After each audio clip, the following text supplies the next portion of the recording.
Hello, I'm Dr. Talia Charney, the Nutrition and Health Education Manager for PureSource.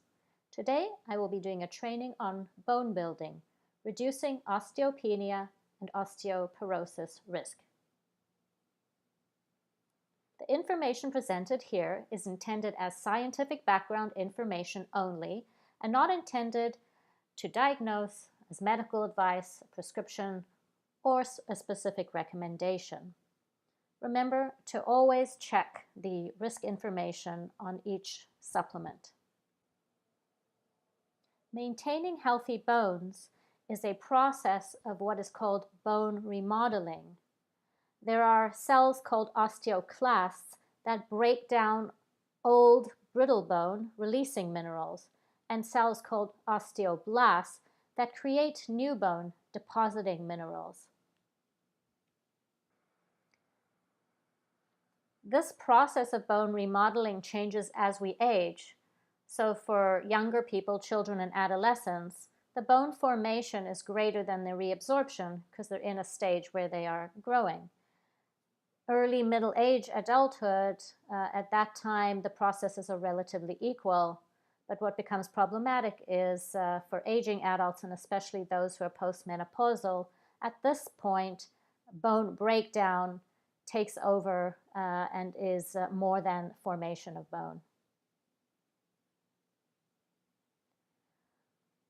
What goes into making healthy bones is a complex, interconnected situation involving many nutrients, certainly not just calcium or magnesium and vitamin D, the more common nutrients that are talked about.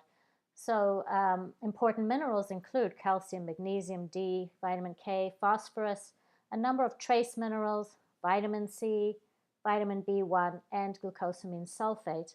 And I will be reviewing some of these and then showing you some related products.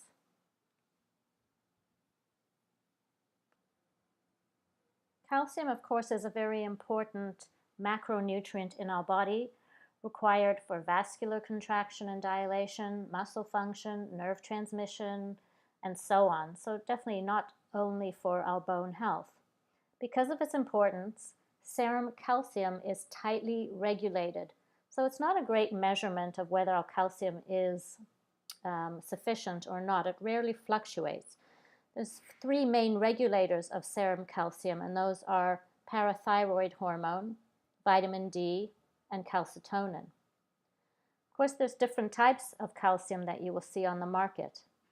Microcrystalline hydroxyapatite is one that you often see carried by professional lines. It's considered an optimal form because it's an actual, like the actual component in our structure of our teeth and bones.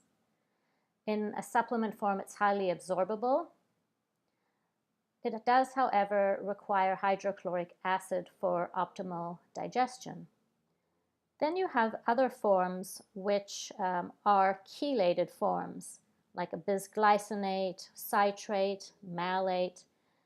These are usually pre-acidified, which means that they absorb well without the need for stomach acid. And then carbonate, so calcium carbonate. This is the least absorbable form. It does require sufficient stomach acid as well. According to Health Canada, at least for the age bracket of 51 to 70, because it varies by age, but we require between 1,000 to 1,200 milligrams on average per day of calcium, and the tolerable upper intake level is 2,000. Some people question, is this too much? Various experts. Our needs vary dramatically according to or based on our diet, the region of the world in which we live, medications that we're on that may affect our absorption of various minerals, such as acid blockers. Epidemiological evidence doesn't support the Health Canada's RDA always. So in some areas of the world, people are eating, their diet is providing a lot less calcium than those amounts, and yet they don't have the same levels or have lower incidences of osteoporosis than we do in Canada or the United States. So it is complicated, and some would say that the dairy industry has a great influence over Health Canada or the FDA when it comes to them stipulating how much we need and the studies that they provide. Magnesium works synergistically with vitamin D and calcium, which is why you often find supplements at the very least with calcium will often also contain magnesium. Magnesium stimulates calcitonin, and this draws calcium out of the blood and soft tissues and back into the bones. Vitamin D is often called the sunshine vitamin because the main source, we can get a little bit from food, but mainly we are intended to get it from sunlight. Of course, for this reason, for those of us living in Canada, we are often lacking in vitamin D because of our reduced exposure to sunlight. But the best way to determine whether or not your vitamin D levels are sufficient is to do a blood test.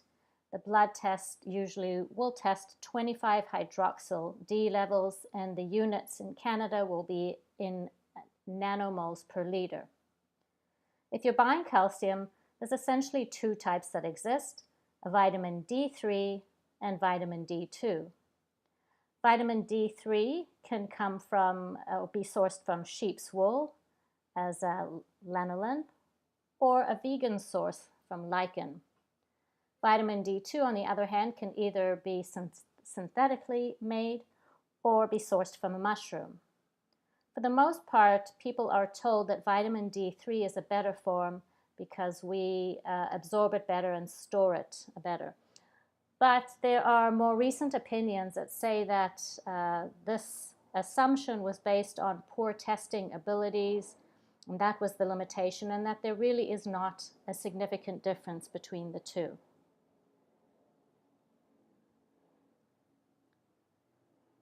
Vitamin K2, or menaquinone, sometimes called MK, is another component you often see in a more comprehensive calcium supplement. There are two subtypes of vitamin K2, and you will see, if you look into the fine print, you'll see MK4 or MK7. These are both different types of vitamin K2. MK4 has a very short half-life of only 1 hour in the body, whereas MK7 has a 3-day half-life. So that means it takes 6 days for it, on average, to fully be out of our bodies, and this is considered a great advantage. MK7 is typically sourced from natto, which is a form of fermented soy. Don't confuse vitamin K2 with vitamin K1, which has its major role in our body is as a clotting factor. Vitamin K2 works with vitamin D to shuttle calcium to the bones. Studies indicate that it may be helpful to remove calcium from unwanted areas like our arteries or elsewhere.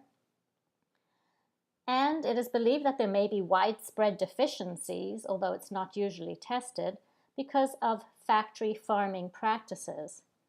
So we usually get our vitamin K2 from animals or animal byproducts, but those animals get the vitamin K2 from their diet. So if they eat a proper diet and they are grass-fed, then they will pass that on to us. But for the most part with factory farming, that is not the case.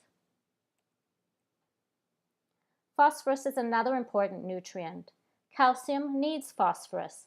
They're codependent. In fact, half of our bones are made up from phosphate. Excess calcium can prevent phosphorus absorption, so we need to be careful about supplementing with excessive amounts. Phosphorus can be sourced from some foods such as beans, fish, milk, chocolate, yogurt, and cheese. Zinc is another important component of bone health. It's a trace mineral. We know that it speeds up the healing of fractured bones, that it's needed to form hydroxyapatite. Recall that is the calcium complex forming the bulk of our bones and teeth. Deficiencies are not considered to be uncommon. Some food sources of zinc would include oats, rye, nuts, seeds, particularly pumpkin seeds, but also sesame and sunflower, split peas, and a number of animal foods. Copper is another important consideration when it comes to bone health. You can see here that copper, zinc, and manganese together have a role in the creation of an enzyme called superoxide dismutase, or SOD for short. And SOD is an enzyme that protects bones from excessive free radical damage. Copper has another role, and that is in the bone matrix. It's involved in the cross-linking of collagen and elastin. These are both important for any kind of connective tissue formation and form a matrix where minerals are able to deposit. Copper can also help prevent zinc toxicity and vice versa. It is well known that copper and zinc need to be maintained in a sort of ideal ratio when used for long term. So too much zinc for a long period of time can lead to a copper deficiency, and too much copper is also problematic.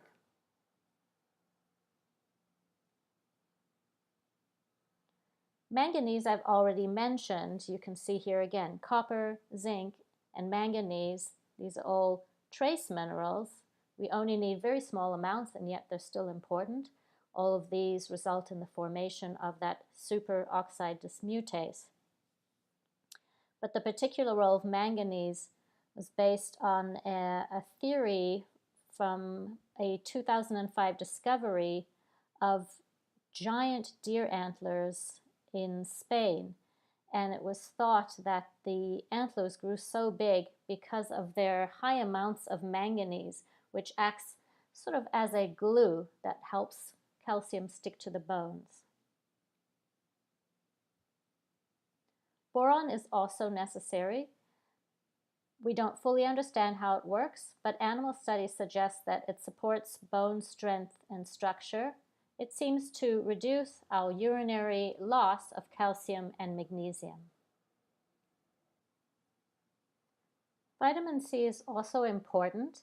It's involved in bone remodeling. As mentioned at the beginning, our bones get broken down and recreated on an ongoing basis. Vitamin C affects both the quantity and the quality of bone collagen. Collagen is important for bone flexibility. We have to remember it's not only important that our bones are thicker and stronger, but that they're flexible, because thick bones can still be brittle. Glucosamine sulfate, or glucosamine in general, is something we usually think of when it applies to joints. But some studies suggest, particularly on a condition called osteoporotic osteoarthritis, which is sort of like a cross between a disease of the bones and the cartilage, that glucosamine sulfate, in the case of this particular issue, targets the subchondral bone and decreases the pro-reabsorptive properties of this condition.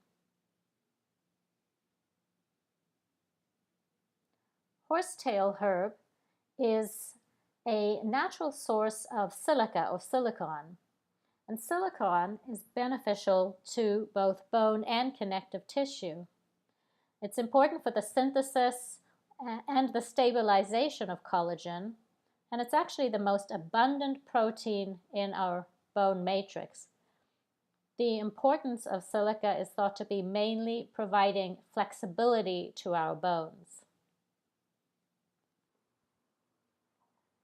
This is one of Now brand's best and most comprehensive bone strength formulas, as is implied by the name bone strength, you can see it's extremely comprehensive by the broad range of ingredients that it offers. What's quite remarkable is that in just 5 capsules a day, one can get all of these ingredients and still get a quite high dose of calcium, which is 835 grams. Now, if somebody has osteopenia or osteoporosis, this may be an ideal product, but it can also be taken by somebody else just in lower doses. So at 3 capsules a day, you would still get 500 milligrams of calcium, which is quite a good amount. It has an ideal zinc to copper ratio. It has extra ingredients like horsetail and glucosamine sulfate that you wouldn't find in a typical calcium formula. And of course, it also has that ideal calcium form, the MCHA.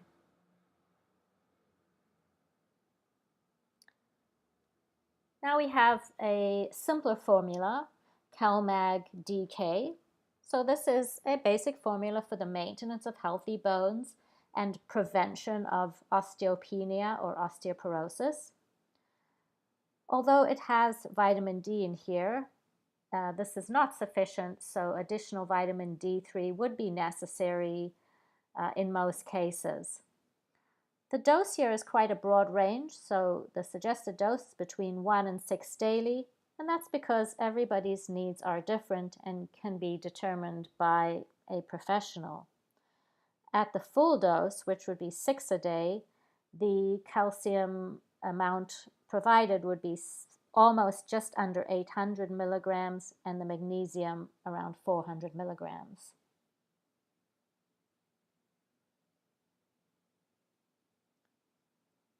Now we have magnesium and calcium. What stands out about this particular formula is the ratio. So typically you'll see calcium is higher in a formula than magnesium, often double the amount, but in this case it's reversed. We have twice as much magnesium as calcium.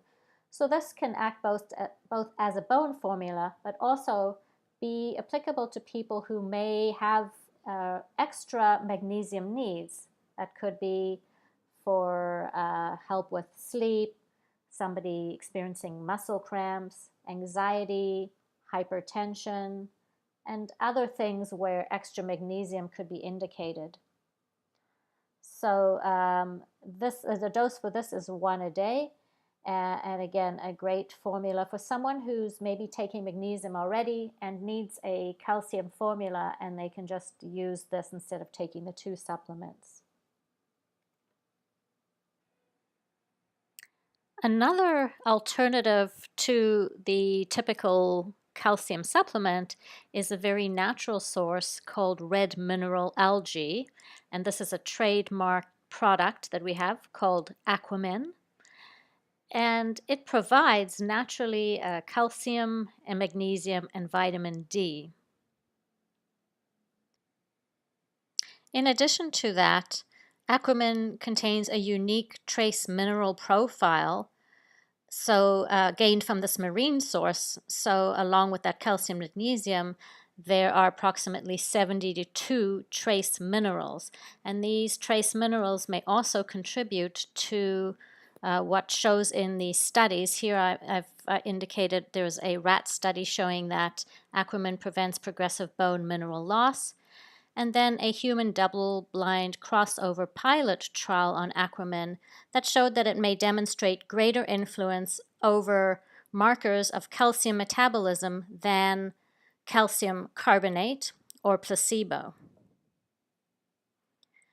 In addition, you can see there a lovely picture of what this red mineral algae looks like. It has a unique porous honeycombed vegetative cell structure that is thought to give it its benefits. Here what you're looking at is just the visual of a small pilot study that evaluated the impact of treatment with the Aquamin natural supplement on walking distance, pain, and joint mobility in human subjects who had moderate to severe osteoarthritis of the knee. It's just a small preliminary study, but what it suggested is that the Equimin may reduce pain and stiffness in osteoarthritis of the knee over 12 weeks of treatment, and it seemed to outperform placebo and glucosamine.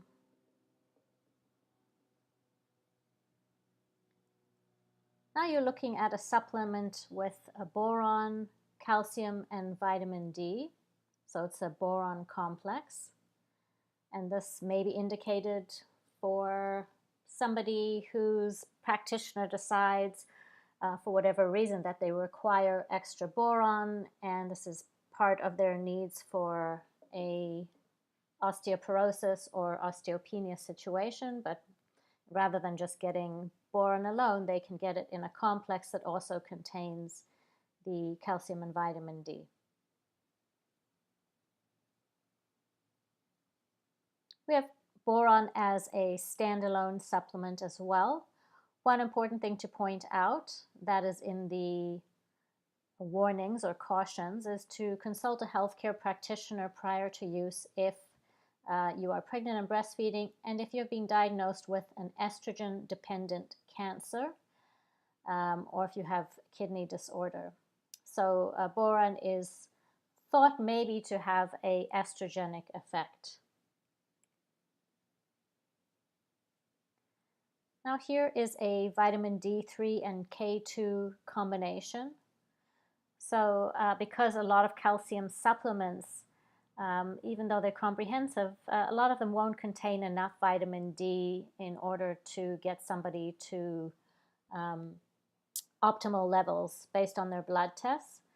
So often you need to add an extra vitamin D, and it's great to have a supplement that also contains the vitamin K2, which, as I mentioned previously, many people may be deficient in vitamin K2 because we get it mostly from animal foods and animal food products, but a lot of those, because of factory farming, may not be containing the vitamin K that they would if those animals were eating their natural diets. So here we have a rather unique formula, a calcium formula, but it has as one of its primary ingredients horsetail. A lot of people take horsetail, again, a natural source of silica, not only for bone health, but also hair, skin, and nails. So this may really appeal to a customer who's looking for silica for those reasons, but also a bone formula. So which formula should you suggest? It's all going to depend on different factors, and you need to ask questions to each customer. Perhaps for someone who's just looking for prevention and doesn't need something comprehensive, they might be happy with a simple calcium magnesium supplement, although vitamin D is always advised along with that. But if this person has symptoms that indicate potentially the need for more magnesium, such as cramping, muscle cramps, anxiety, or hypertension, you might select the product that has twice as much magnesium as calcium, as mentioned earlier. The red mineral algae may be also great for someone who's just looking to prevent osteopenia or osteoporosis, but also who enjoys something that's more natural, that appeals to them, which is the case for many people. A simple CalMag vitamin D combination is often used, again, for people who just want to prevent. But when you're looking at somebody who has a more serious situation, such as osteopenia or osteoporosis, consider the bone strength with the MCHA form of calcium, which is a very comprehensive formula. And that person might want to consider taking a full dose, although, as I mentioned, that bone strength could be taken in a smaller dose. And if somebody generally feels that their diet is okay and they're getting their calcium and magnesium and don't really need a bone supplement, then it's always a good idea to take, for Canadians, again, who are mostly deficient, vitamin D supplement, and having it combined with vitamin K is even better.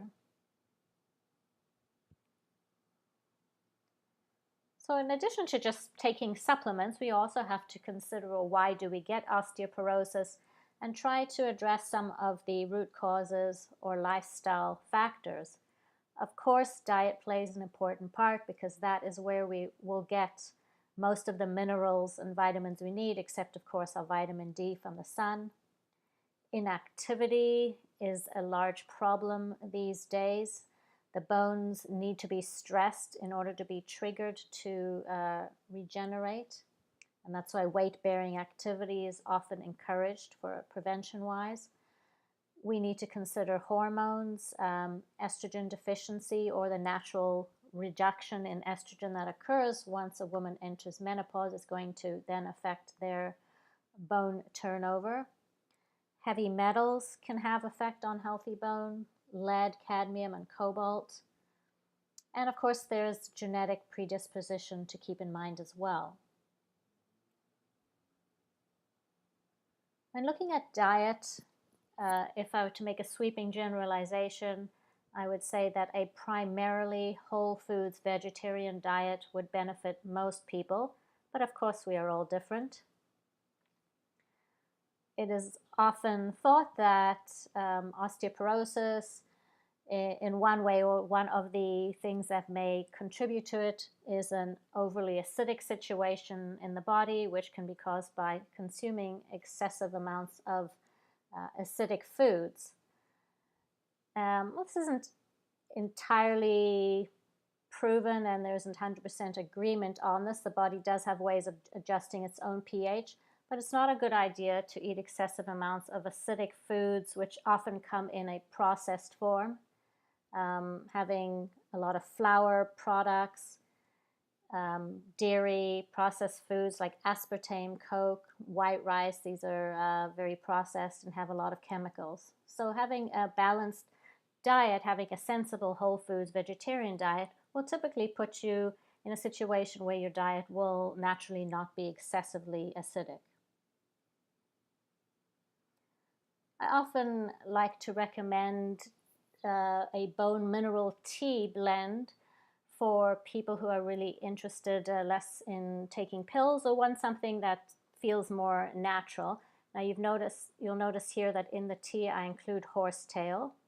So horsetail, oat straw, nettles, red raspberry, gotu kola, and alfalfa are all different herbs that naturally contain a range of minerals that may be helpful for the bones. And I've added there red clover for those who are in menopause, because this is a natural phytoestrogen. So if this is appropriate, it's a nice add-on. All kinds of activities could be considered helpful for prevention purposes, and you need to just suggest what appeals to somebody, and if they're not going to maintain it, then it's not going to be helpful. So weight-bearing exercises in the gym are great. Working against gravity in any way is great, but even gentle exercises like Tai Chi, yoga, Pilates, and so on are all great. Where there is no weight bearing, such as in swimming, or I'm being funny here, moonwalking and biking, there's nothing wrong with these. They're great forms of exercise, but they may not be the best exercise specifically for improving bone health. Other things to be considered when it comes to lifestyle are moderation of alcohol, avoiding nicotine, avoiding excessive use of diuretics, so drinking a lot of coffee. That will contribute to more loss of minerals. Avoiding the excessive use of laxatives, this is the same idea. And excessive use of antacids, which will prevent the optimal proper absorption of minerals that we need.